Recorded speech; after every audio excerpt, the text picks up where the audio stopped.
What is going on, guys, and welcome to my Marvel Cinematic Universe movie ranking. I have not done one of these in a couple of years. I think since Endgame, I have not re-ranked the Marvel Cinematic Universe. So it's been a while. Some movies have shifted. We've had a number of movies added to this list, and so now we have 30 MCU movies to talk about. Before you even ask, I'm not including any of the Disney Plus shows or specials. I don't like ranking movies against shows, and to be quite honest with you, haven't been a big fan of a lot of them, so some of them I haven't even bothered finishing. But before we kick off talking about the Marvel Cinematic Universe, let's talk about the Manscaped Cinematic Universe, as this video is brought to you by Manscaped. Manscaped is a global brand for men's grooming and hygiene that offers the best tools and liquid formulations for the big three odor zones: your body, your butt, and your balls.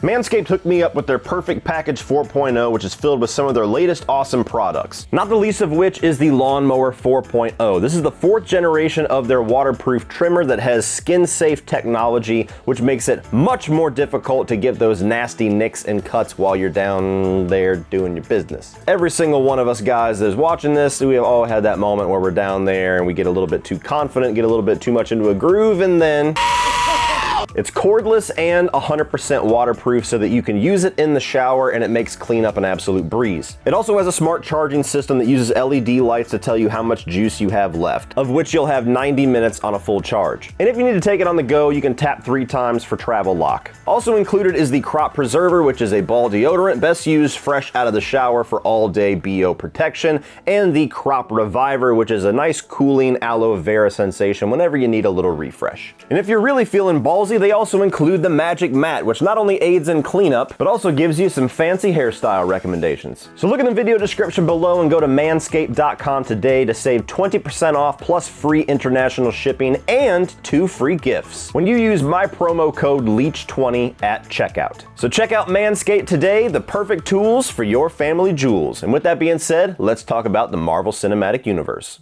Alright guys, the last thing that needs to be said before we kick this off is that there is only 2 movies on this list of 30 that I have given a negative review for, and so some of these movies are still good even though they are lower on the list. This is a very stacked list as far as quality movies. Marvel has kind of set the standard as far as quality and consistency. Some certainly are better than others. You'll see those higher on the list than some of the ones lower, but most of these movies I would give a positive review for, I would recommend, and I would tell you are good. But one movie I would definitely not tell you is good is my number 30, which unfortunately is this year's Thor: Love and Thunder. Now, I was really looking forward to this because I was a big fan of Thor Ragnarok. You'll see that much higher on this list. Thor has become one of my favorite characters in this universe. I was really intrigued at the prospect of Jane Foster becoming Lady Thor and what that was going to look like, how they were going to interact. And unfortunately, this thing just does not work for me at all. I've seen it once in theaters, and ever since then, the more that I think about it, the more that I talk about it, the more that I dislike it. And I didn't even like it the first time. It's just way overblown with the comedy, which is a common problem throughout the Marvel Cinematic Universe, is relying too much on one style of comedy and also injecting comedy at times where you really shouldn't be laughing. Kind of let the drama breathe a little bit, Marvel. They do that way more often than I would like them to. And so you have a movie here that essentially turns into like self-parody. It feels more like a spoof of Thor than it actually feels like a legit Thor sequel that is canon to this franchise.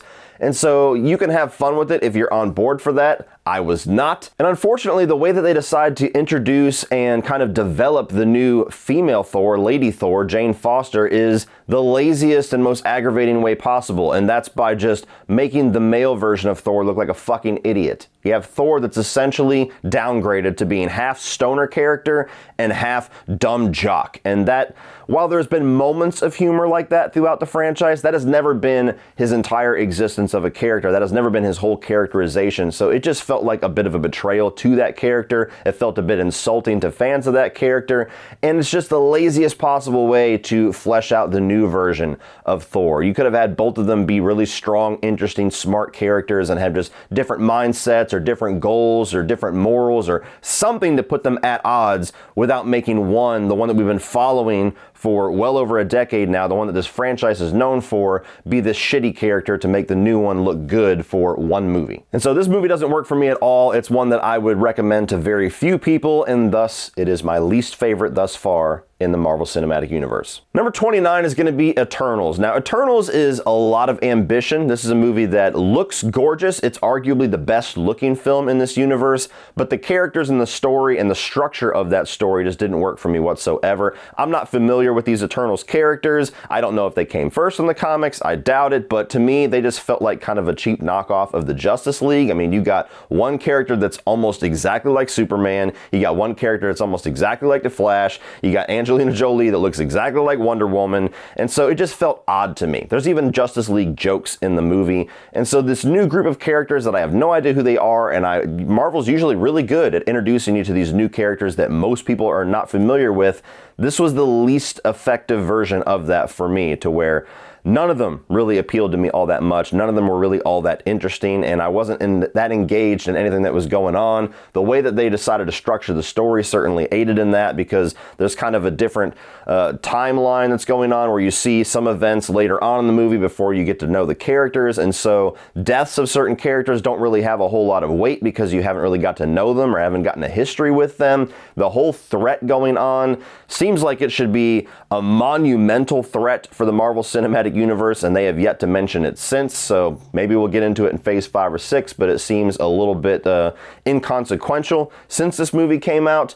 And there's a bit of an odd flavor to it, to where the Eternals at one point are wondering whether or not they should actually save humanity. And that's kind of a weird thing to have go on with characters that you're supposed to be looking at as your heroes, where you're like, bitch, you better save me. So overall, I understand why a lot of people would have this movie much higher. It's gonna really work for some. Unfortunately for me, I just didn't enjoy it all that much. Number 28 is gonna be Captain Marvel. Now, get this out of the way right away. I don't have any issues with Brie Larson. She certainly says some things that are weird and they come out wrong, but I don't hate her whatsoever, so this is not one of those types of videos. But Captain Marvel as a character, as far as a brand new introduction to a new hero in the MCU, I think it's one of the least successful, because her character is just not all that likable. You have a character that is overpowered. She's supposed to be the most gigantic superpower in the entire Marvel Cinematic Universe at that point. And it just never really feels like, one, you get much of an understanding of her powers, and two, you never really get to see this character grow with the powers, or you get to see her personality shift with the powers. You're just kind of introduced to her fully powered up, and then they introduce this amnesia thing to where you're just kind of going along with one of those more cliche style storylines. And so she's not really all that well developed, and we haven't seen a movie with her since to kind of aid in that, so I can't even retroactively go back and say this movie was better because of Captain Marvel 2 yet. I enjoyed kind of the road trip aspect with her and Nick Fury. I was really enjoying the early version of the Samuel L. Jackson Nick Fury. Absolutely despised the answer that we got for how he loses his eye. That was much better as a mystery, or there could have been 1,000 better, more interesting ways, more badass ways to give us the answer to that question. Another tried and true Marvel moment where they go for a stupid joke when you shouldn't have. And so while the movie is fine, it's one that I never really have the desire to go back and rewatch, and it's a character that I'm not really all that excited for any further placement that she has in this universe. Thor: The Dark World, this is probably the most popular pick for worst of the universe. I've always been a little bit more forgiving on it than most. I really enjoy most of the Thor movies, and so even this one being more mediocre than most of the Thor movies, or most of the movies in this franchise, I can still have a little bit of fun with it, because you get more time in Asgard, you get more time with the other Asgardian characters that we only saw in the beginning section of the first Thor movie. I like a lot of the dynamic that you have with Thor and Loki.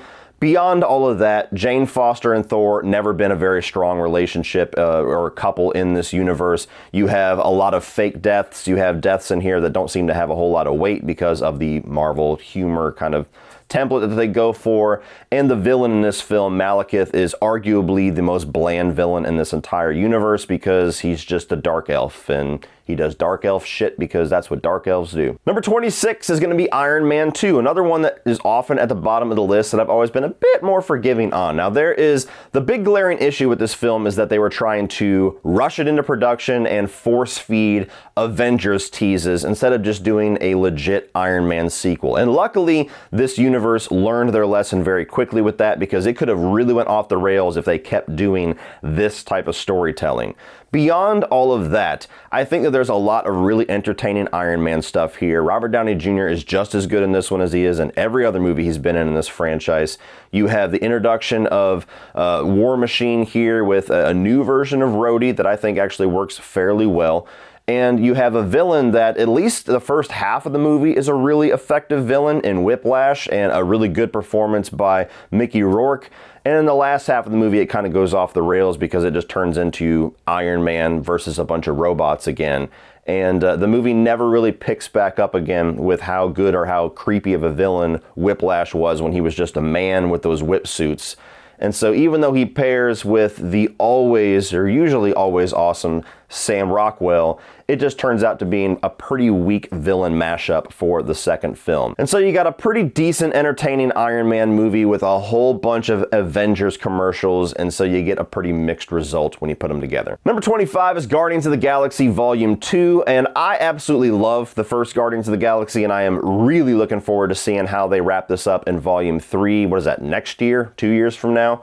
But Volume 2 has never really worked all that well for me. The first one is so fun and jovial and just a really solid, entertaining time. The second one has those elements, but it just has such a mean streak to it that it just feels off to me. James Gunn is famous for kind of having those mean streaks in his stories. You watch some of the old Trauma stuff that he did. You watch things like the Suicide Squad. You even watch things like Super for the biggest version of that. And so he's always had those flavors in his writing, but it just felt like it was a bit too far in this one, to where the Guardians don't even really seem like they're that friendly with each other. They don't seem like they're that tight of a group. Some of them actually seem like they hate each other. You have the whole story of Ego, and I was over the moon when I found out Kurt Russell was going to be playing Ego, and the way that they utilized his character was just really disappointing to me. It just not a very interesting exploration of that whole missing father and son dynamic, just to reveal that he's this horrible evil being that murdered hundreds, if not thousands, of Star-Lord's brother. It's really weird. So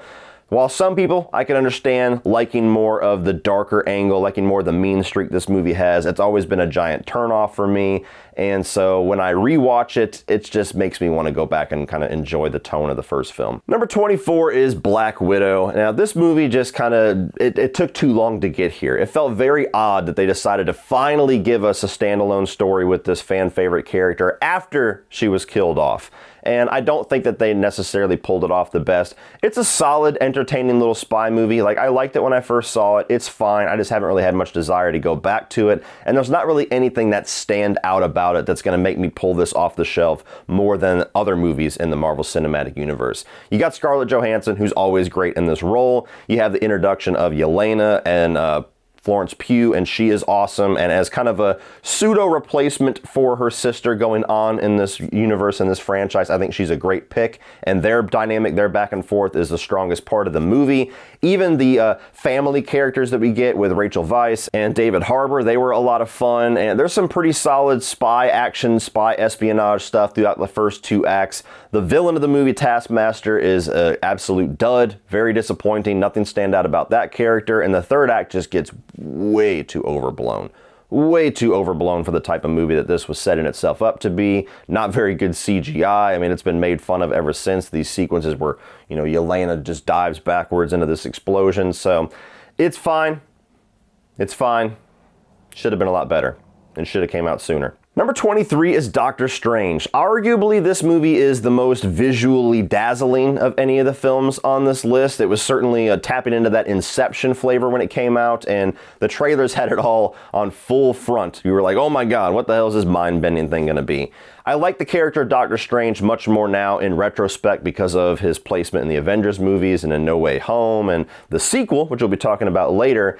There's some really good performance by Benedict Cumberbatch. I think he has pretty decent chemistry with Rachel McAdams, and I like seeing Mads Mikkelsen a lot, even though they didn't give him the most interesting villain in the world. And so it's different. It was different at the time, especially for something in this universe. The problem that has always plagued my viewing experience with the first Doctor Strange is that this feels the most templated of any of the Marvel films, especially the Marvel origin stories. And so when you watch this, there's so many things about it that makes it unique visually, but the story and the tone and the progression of said story just feels like a movie that we've already seen 15 times in this universe. And so it's always felt a bit empty to me. So much potential to be really unique and dazzling and something that feels like it has carved its own path in the Marvel Cinematic Universe, but it just feels like watching another Iron Man or watching another Thor or watching another Captain America First Avenger. And so it's always been a film from the first time that I watched it that I've never been as high on it as some other people. Still a really good character, still a really interesting time visually, but so much to be desired in the story department. Number 22 is Ant-Man and the Wasp, a movie that I often just don't have a lot to say about it. It's a solid Ant-Man movie with the introduction of Wasp, as the title would let you know. There's some really solid Ant-Man style action here. Wasp brings a really interesting dynamic because she's more of a fighter. She's a much better fighter than Ant-Man ever was. You get a really entertaining villain here in Walton Goggins. Of course, the introduction later on in the movie of Michelle Pfeiffer is a really nice addition, and I like her chemistry with Michael Douglas.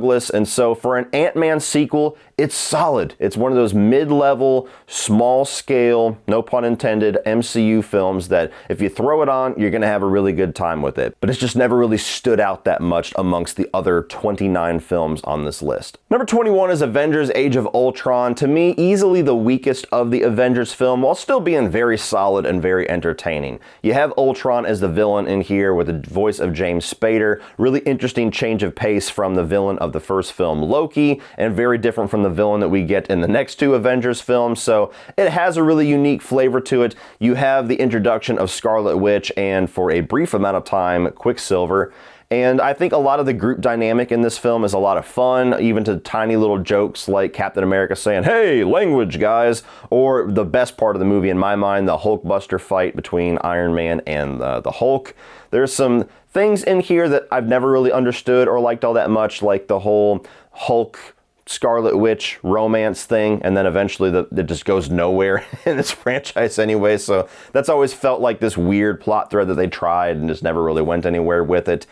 And so it's a movie that's fun. It's got the Avengers dynamic. It's got the action sequences. It's got the spectacle that you want from an Avengers film. But I think the villain being weaker than the trailers would have led you to believe really led this to being much more of a mixed experience than people were expecting from a sequel to such an awesome movie in the Avengers. Number 20 is Ant-Man. Very solid, small scale heist movie, and I really like the humor in this movie. This is one of the movies where the MCU style humor works the best in my mind, with Michael Pena, and of course when you have Paul Rudd in the lead, you know he's going to be a good comedic value in there. I like his story where he's this, down on his luck criminal, and then he gets kind of recruited by Michael Douglas and retroactively ends up joining the Avengers later on with this ridiculous concept of a suit that's actually visualized very cool, with him shrinking down and going into like the barrels of guns and hanging out with ants and having all these different ant powers, and eventually we get to see him turn into Giant Man. But even just this movie where he's only getting smaller, the way that they frame a lot of the action sequences around that power is very unique, very fun. And even though she's not the Wasp yet, I really like his chemistry with Evangeline Lilly and their kind of back and forth antagonism. And not the best villain in, what the fuck's the dude's name? Some B. Yellow Jacket. Corey Stoll, very good actor. Not the best villain. Number 19 is going to be Black Panther, and I'm sure that's going to be a hot take for somebody. To me, this is a very solid comic book film. It's a very solid Marvel film. It's a very solid King and His Kingdom film. But for me, it's never been this gigantic masterpiece that some people have made it out to be. I totally understand, totally respect, and totally appreciate the cultural significance of this film. And if you're somebody that is a really important piece of the pie for you, I get why this would be one of, if not your favorite of this universe. But for me, when I watch this, it's a really good character with a cool suit and a really cool world and a nice new section of the Marvel Cinematic Universe with a great villain in Killmonger, really nice visuals, especially like that mountaintop that they have to keep doing the little duels, the little kingdom challenges on.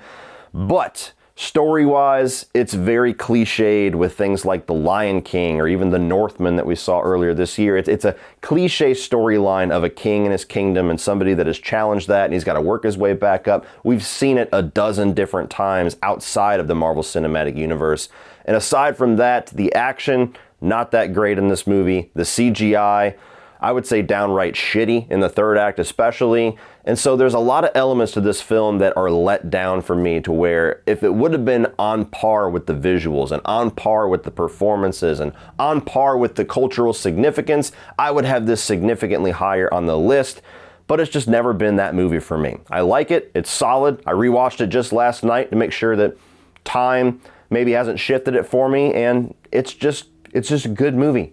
Nothing more. Number 18 is going to be Spider-Man Homecoming. Now, I love Spider-Man. He's always been one of my favorite of the Marvel characters, one of my favorite superheroes, period. And so I was really intrigued with what this character was going to look like inside of the Marvel Cinematic Universe. I loved his utilization in Civil War. I was over the moon whenever they were talking about having like a John Hughes Breakfast Club vibe for this. I was like, oh, that is perfect.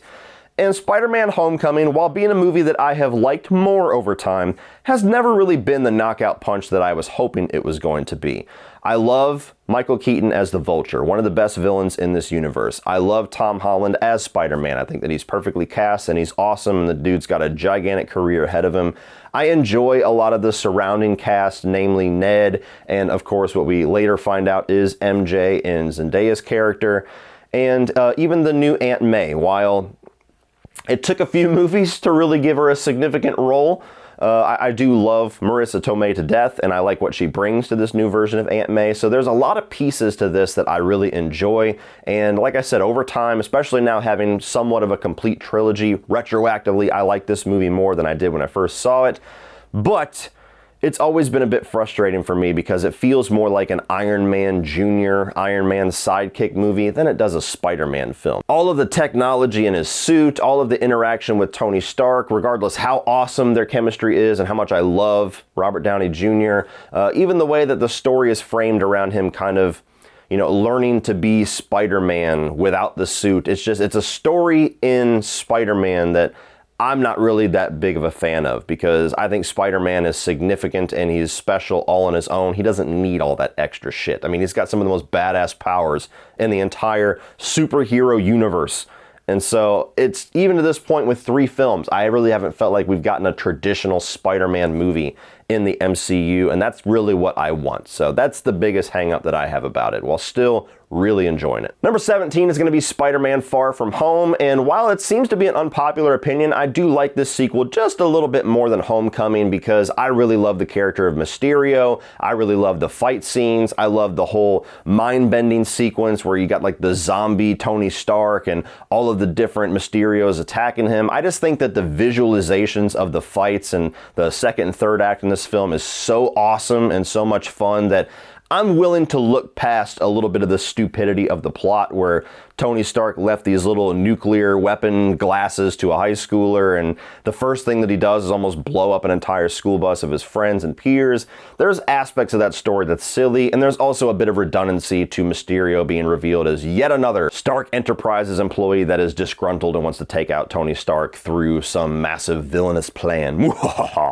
But I think there's a lot of fun to be had on this one. I've never thought that it was the big downgrade that a lot of people make it out to be. I think that even the relationship building between Peter Parker and MJ is really solid in this one. Having him interact with Nick Fury a lot more was a really fun relationship. You know, bitch, you've been to space. That's a great line.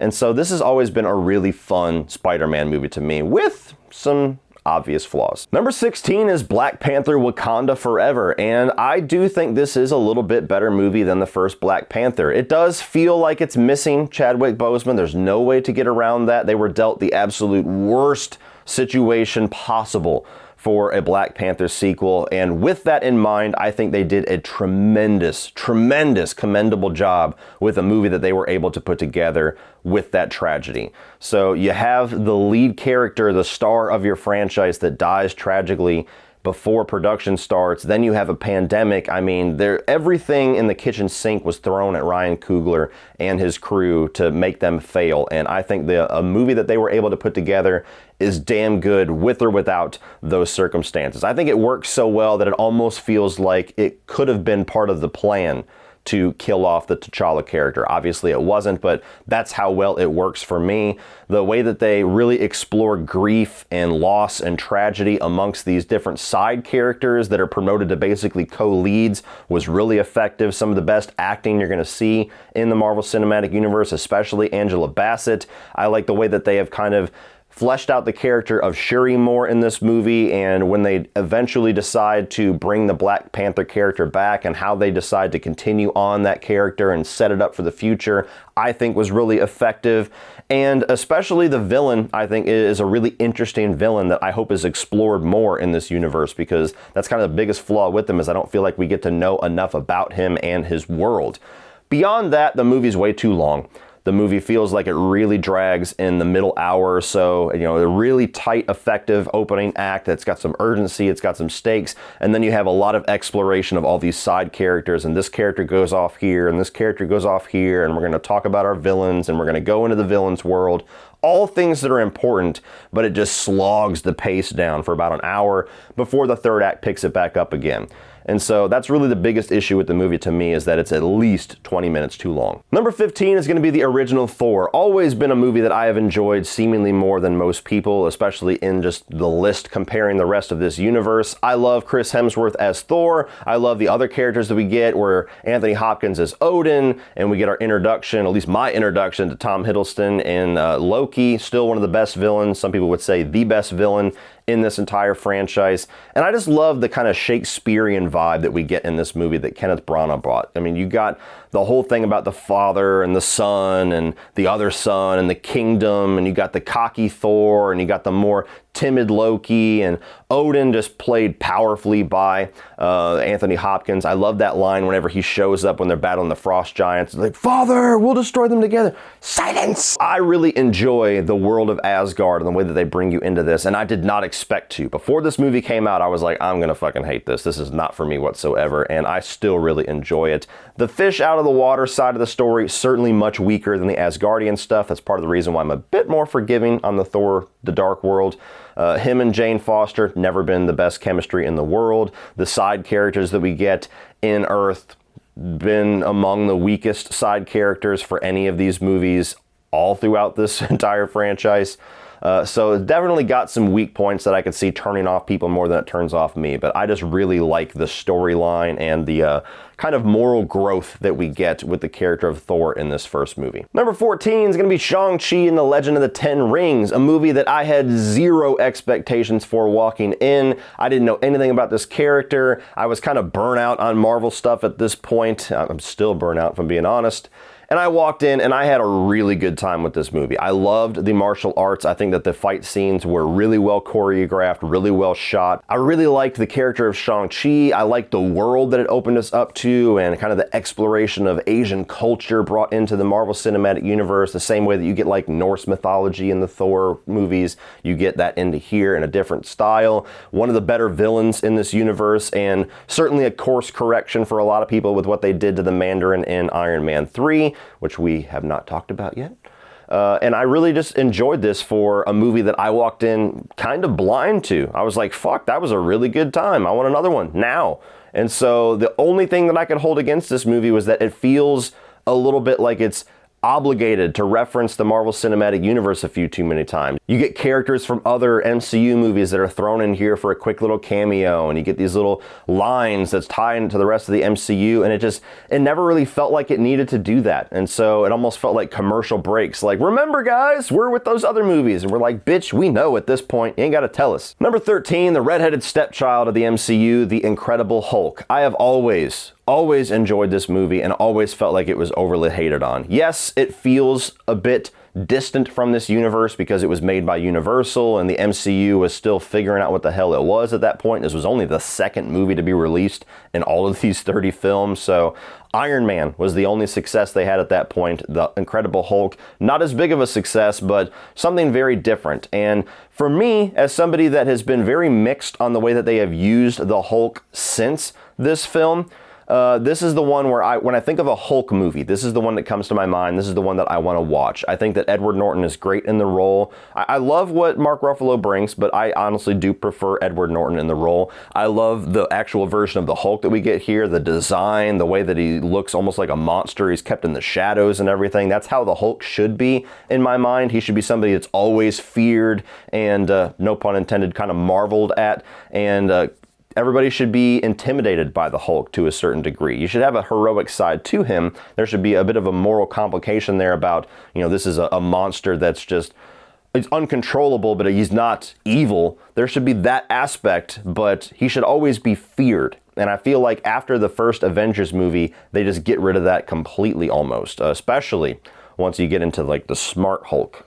Oh my God. The villain here of the Abomination and what Tim Roth brings is really interesting. I hate the way that they decide to utilize him later on in the universe. I feel like I'm going to keep saying that. And the third act fight is badass. So the Incredible Hulk, while definitely feeling foreign to the whole system of the Marvel Cinematic Universe, I still think is one of the best movies that they've produced. Number 12 is going to be Captain America, the First Avenger. Steve Rogers, Captain America, is my favorite hero in this entire universe, my favorite character, and so I really adore all of his movies, and I love this origin story. It's one of the best ones in my opinion. I love the throwback war movie. I just love the way they introduce his character as this really frail, small, skinny guy with all these health problems that just wants to give his life or at least give himself to his country, just continuously trying to enlist in the military and eventually succumbing to doing this little trial of this super serum, becoming one of the greatest heroes of all time. And so I love that whole section of the movie, the way they explore his character. I love the World War II setting.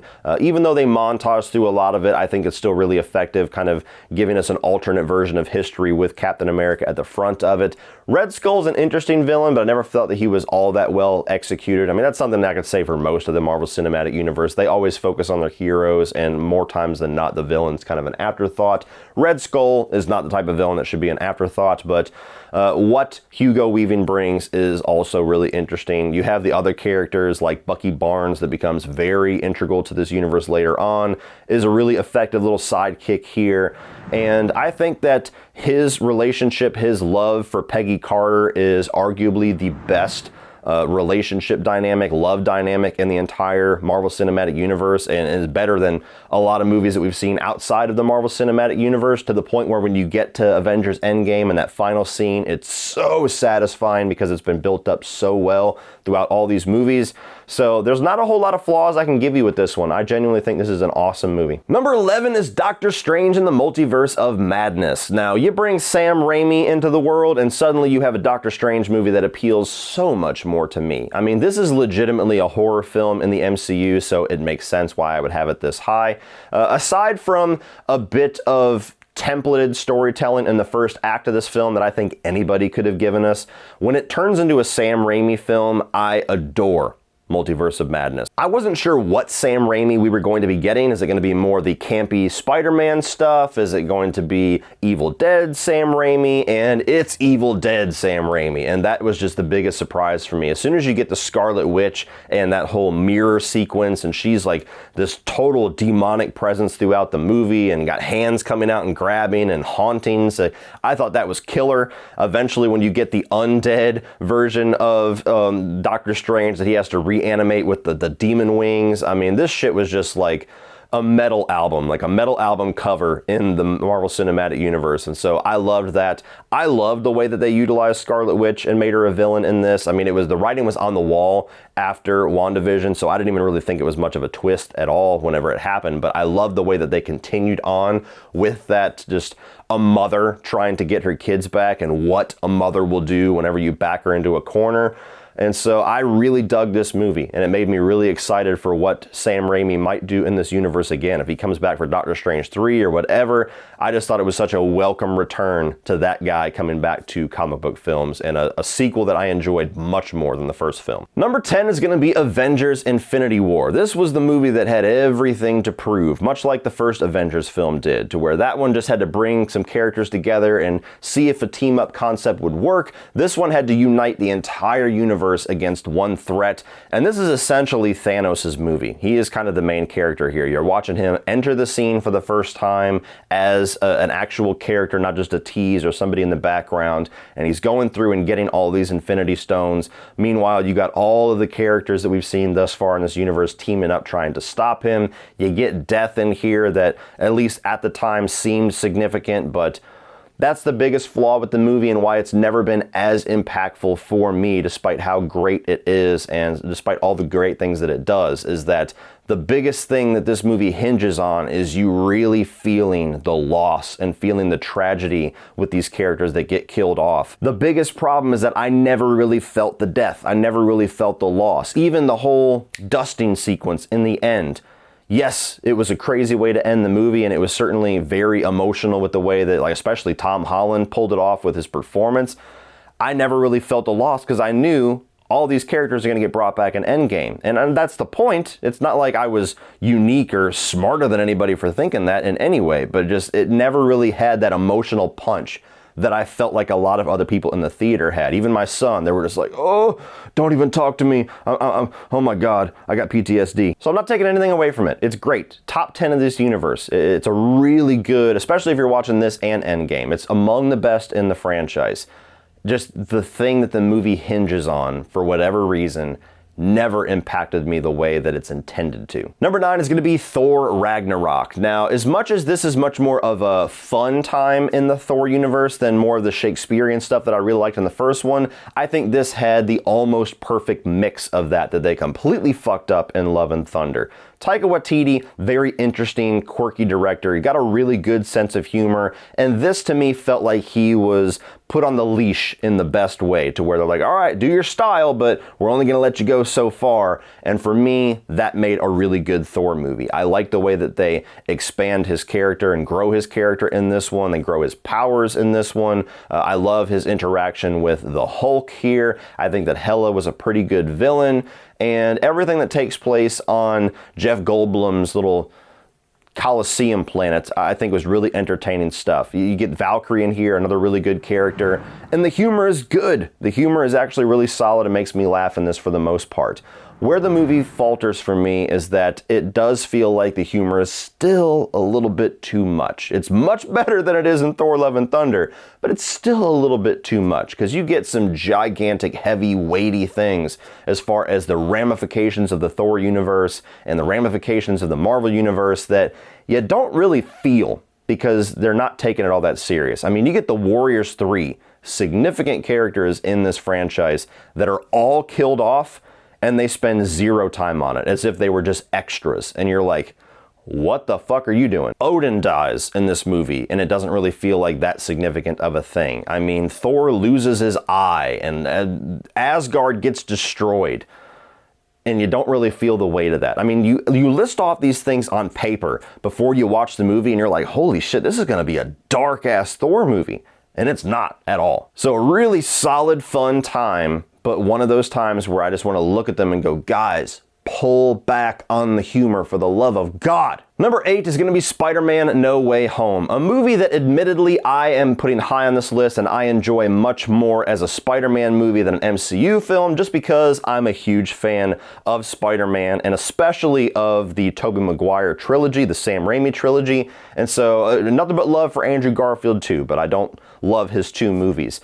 So the whole concept of getting all 3 of these Spider-Man together, getting the villains of all 3 of these universes together, and telling this multiverse story for Spider-Man fans, it was an absolute blast for me. It was one of the best theater experiences that I've had, certainly the best one that I've had since Avengers Endgame, with people just cheering and jumping out of their seats and getting excited at, a character reveal and a portal and stuff like that. So much fan service in this movie that doesn't just feel like cheap fan service. It feels like actual dramatic, weighty story stuff, especially with the Tom Holland side of things. When you get to the second half of the movie and with what happens with Aunt May and with great power comes great responsibility, like all of those things, it kind of reframes the entire Spider-Man Homecoming trilogy as like this origin story trilogy that it didn't feel like throughout those first two movies. And so in a way, No Way Home actually made me like the previous two movies more, because the things that I was missing, especially from Spider-Man Homecoming,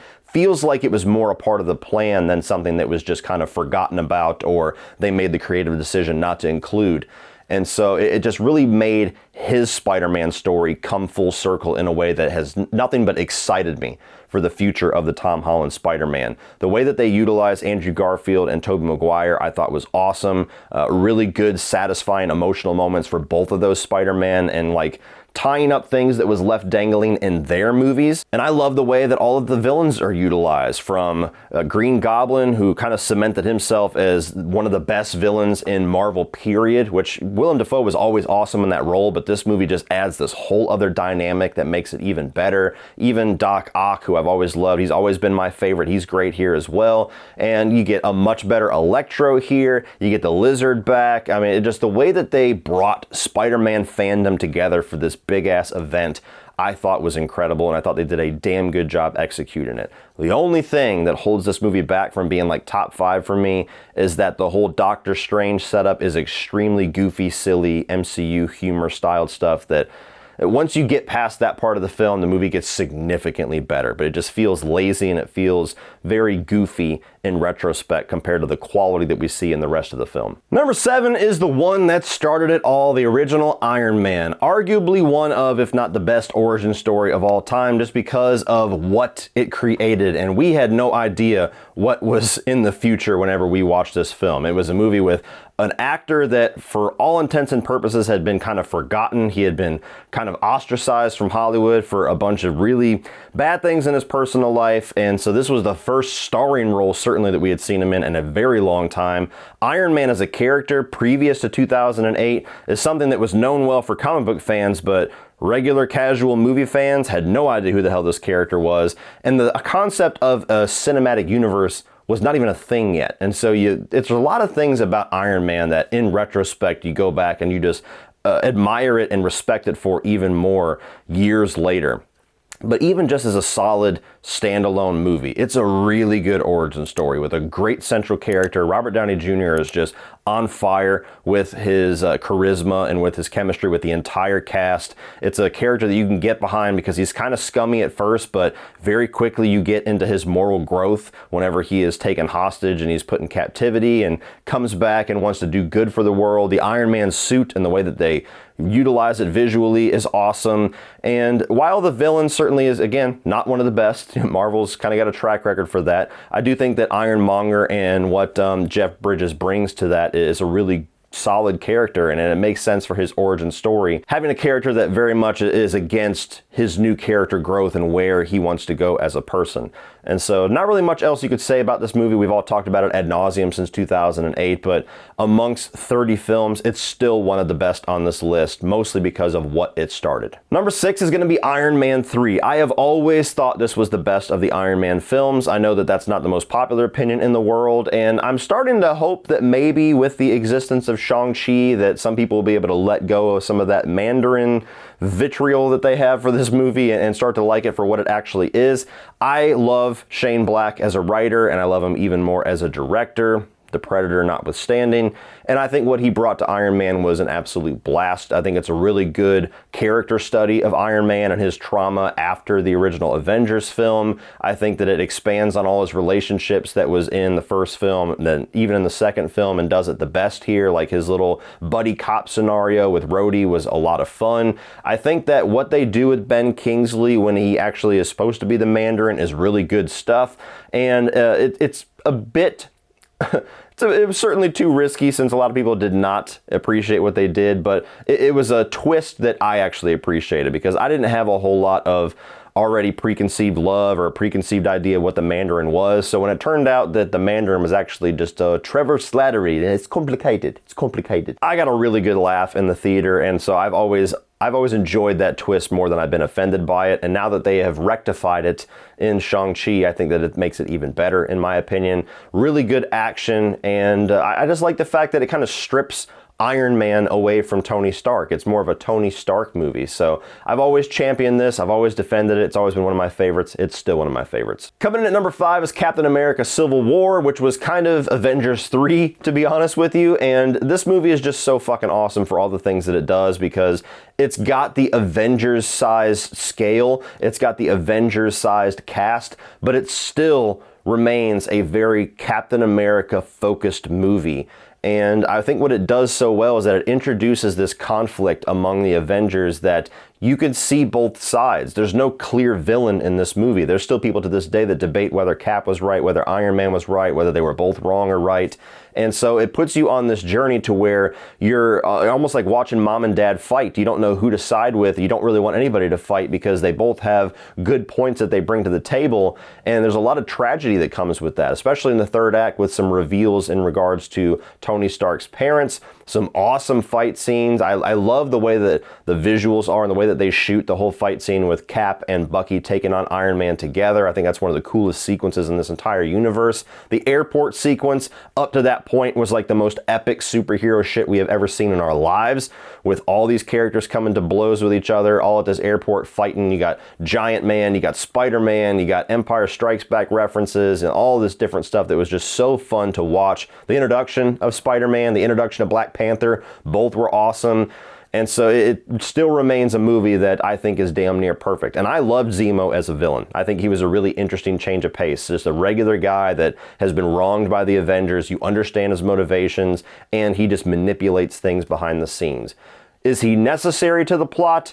There's a version of this movie where just the Accords themselves could have set this plot forward, but especially with where things go in the third act in regards to the Bucky reveal and the Stark parents, I think that he's a necessary villain, and so this is one of my favorites of this universe. Number 4 is the original The Avengers. Words cannot describe the hype that was surrounding this movie and the nervousness that was surrounding this movie. Like I said, the cinematic universe was not a thing yet, and really until the Avengers stuck the landing, it was not a thing that anybody had a lot of confidence in. We had 2 Iron Man movies, one of which was not the best. We had Thor, which some people really liked, some people were kind of mixed on. You had Captain America, and so there was all these little questions in the air about, okay, these are pretty good movies, but are we going to be able to do this? Because this is always where it just goes off the rails. We try to get everybody together. Is this going to make sense? And the Avengers just pulled it off in spades. You get all these characters together to where they never really feel like one overshadows the other. There's some great group dynamics. To this day, it's still some of the best humor and some of the best back and forth between these characters. You have a really good villain in Loki. You have some awesome action sequences, and you have different Avengers pairing up with each other, like Thor and the Hulk fighting with each other and then fighting alongside each other. You have the Chitauri that's brought in here, which was really interesting as a visual, just these weird technological mutant looking things. A really good emotional depth to the movie as well, especially with the Iron Man character and his almost self-sacrifice. And so it's a movie that continues to be an awesome experience when you go back and watch it. And if the Avengers did not turn out to be the awesome movie that it ended up being, who knows what the future of this cinematic universe could have looked like, because this was like the clinch pin moment of, can you pull off this universe or not? Number 3 is going to be Guardians of the Galaxy, a movie I had no interest in, a movie I had no knowledge of, a movie that I had every single bit of skepticism for, and when I sat down to actually watch it in the theaters, it became one of the best experiences that I had had and one of the biggest surprises that I have had, and it's still one of my favorites of this universe. I love these characters. I love the humor between them. I think it's got a really nice heart into the movie with all these different little loners and all these different broken people that are kind of made whole with each other. Ronan the Accuser, solid enough villain. I never really found him to be that offensive like a lot of people do. I think he's fine for what the movie needs him to be. He's got an interesting look to him. I love the kind of space visuals that we get. You know, you get a little bit of that cosmic side of the universe in this one, and it was a really good introduction to that. So there's not a whole lot negative I can say about this one. I'm still very excited for Volume 3, despite how much I was disappointed with 2 just because of how much I love this original movie. Number 2 is going to be Avengers Endgame. Now, as much as everybody was just on cloud 9 about Infinity War, I walked out of Endgame on cloud 9, and it has been, and probably will always be, the greatest theater experience that I have ever had. And if I did not have that experience, I don't know if it would be this high on the list, but every time I think about this movie, I remember all these awesome standout moments, all the fan service, all the amazing third act that we get. Just basically the whole last hour of this movie is just some of the most epic fan service we have ever gotten, and done well, not like cheap fan service. A lot of really good conclusions to a lot of these characters, tragic and sad conclusions with Iron Man, satisfying and uplifting conclusions with Captain America, the fight scenes and everything we get, like with Captain America wielding Mjolnir, or you get the original 3 Iron Man, Thor, and Captain America taking on Thanos, whenever the portals open up. I mean, there's just moments galore that are like best of this universe, but the theater experience that I had makes all of those so much more significant, to where every single time I watch certain scenes in this movie, I hear the crowd cheer in my head. Like whenever Captain America caught Mjolnir, man, it was like I was at a sporting event. Just everybody just erupted out of their seats. And normally I'm the guy that's like hating noise. Like we can all laugh, we can all cheer and stuff like that, but there was an obnoxious amount of noise whenever this was going on, and I didn't care. I was the same person sitting there just pumping my fist, jumping out of my seat, and I've never had a movie do that to me. Never had a movie where it did that to the crowd, and I don't know if there's ever going to be a movie that can do that again. So mostly for my theater experience, but it's still an incredible movie in my mind that, just like with the Avengers, so much was weighted on its shoulders. This had 3 entire phases of movies that it had to wrap up and land the plane on, and I think it did an incredible job. So it's always going to be one of my favorites of this universe. But my number 1 is not only my favorite Marvel Cinematic Universe film, it's often what I say is my favorite comic book film of all time, and the Batman from this year, it might overtake it at some point, because I love that movie on a way that I cannot put into words. But anyway, back to Marvel. Captain America, The Winter Soldier. To me, this is a perfect film. This is a perfect sequel. This is a perfect Captain America film. It's a perfect superhero film. I did not know what I was walking into with this. Like, I loved the first Captain America, and I was just expecting another solid, entertaining time, but I was not ready for what the Russo brothers brought in this. I was not ready for this 70s espionage thriller aesthetic. I was not ready for some of the best fight scenes that I've ever seen in a movie, period. I was not ready for how well the emotional side of the Winter Soldier reveal was going to be, and I already knew the identity of the Winter Soldier, so it wasn't like a twist for me. It was something I was just waiting for the reveal on. The way they expand the relationship between Steve Rogers and Nick Fury, and Steve Rogers and Black Widow, was really interesting. I think that they do a good job at the fake death in this movie, as much as that's become a trope in this universe. The way that they do the death with Nick Fury, I think, was actually a really good little plot point, and the way that they kind of kept it secret and revealed it later on in the third act, it was done well. The way that you get some things carried over from the first Avenger with that little AI personality, and then the villain of Robert Redford is one of the better villains in this universe. I love the elevator sequence. That's still probably one of my top 5 action sequences of all time. There's so much about this movie I could gush on, and I've gushed on it ad nauseum at this point. So to me, it's the best movie in this franchise. It's the best movie that I've seen in as far as superhero movies in quite a few years. Like, my top 5 comic book films, if I was to give right now, are some serious heavy hitters, and I would still feel pretty confident saying that this one is number 1 for me. Well, that's it for this one, guys. Please check out Manscaped down in the video description below and save your 20% off with that promo code LEACH20. As always, if you enjoyed this, click over here for the playlist of all of my coverage of the MCU, and I'm also going to put my playlist of my 2022 new release reviews up here as well. Please like and share this video, hit that subscribe button so you don't miss anything in the future, and as always, remember, opinions are like assholes, but that doesn't mean you have to be.